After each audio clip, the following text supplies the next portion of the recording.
Hey everyone, welcome back. Today we're going to be cutting this beautiful piece of lepidolite into a stunning D20 die. Lepidolite is a beautiful stone, but it's also quite soft, so we're going to need to be extra careful while cutting. Before we can do any cutting, we need to get our stone on the dot. This piece of lepidolite is already preformed into a sphere, so we can just fill a cone dot with some resin and place it on top. We'll be using Loctite 5-minute epoxy resin for this, as it sets up pretty quick and creates a super strong bond. Lepidolite is a lithium-rich mica mineral often found in shades of purple, pink, and even yellow. Its structure is made up of thin, flaky layers, which can make it a bit tricky to work with. Most of the stones that we've cut in the past have been in the quartz family, which has a Mohs hardness of 7, but lepidolite is much softer with a hardness of only 2.5 to 3, so we're going to have to baby this one a bit, working slowly and carefully, and making sure that we're taking our time and being extra careful.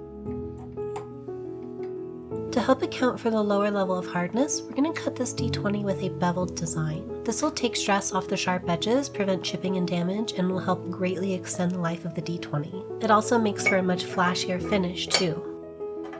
So today we'll be starting off with a 240 grit diamond topper lap. We'll use this to remove the bulk of the material and preform the stone. Once the preforming is done, we'll switch to a 600 grit diamond topper lap, and we'll use that to cut through the damage of the 240 and bring us closer to our final cut depth. I'll also be cutting in the bevels at this stage. Once the 600 is finished, we'll move on to our 600 grit lightning lap to gently cut the faces into their final position, as well as pre-polish them in the process.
For the polishing stage, we'll be using a Spectra Ultra Lap with our cerium oxide mixture. The Ultra Lap is a plastic lap embedded with cerium oxide, and we'll be adding our own cerium oxide slurry as well. This will help with the polishing process as well as extend the life of our Ultra Lap.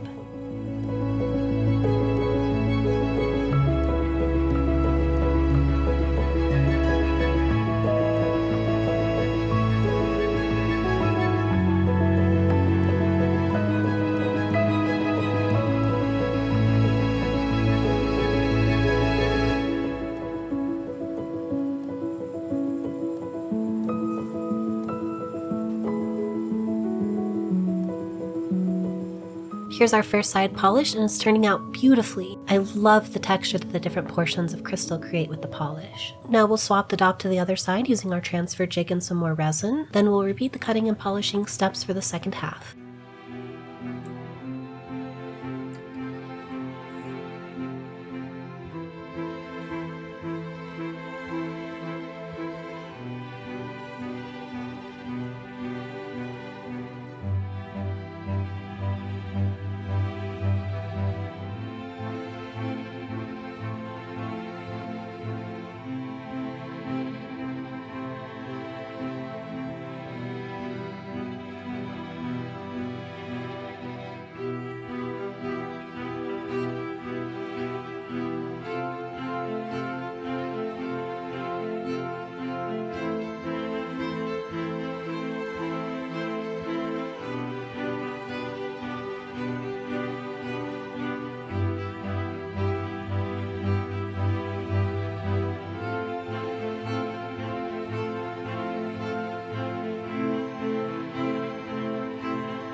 Here's our final polished stone, and I am absolutely in love with how pretty it is. Now we just need to cut out numbering masks on our CNC machine, sandblast the numbers in, paint them, and then we'll be all finished up.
When I look at this die, I imagine deep caves and tunnels underground, and glowing purple crystals embedded in the walls, glinting with the torchlight of passing adventurers. It would be perfect in the hands of a noble drow sorcerer, channeling the mysterious arcane energies of their subterranean world. What kind of character do you think would match this D20? Let me know in the comments below.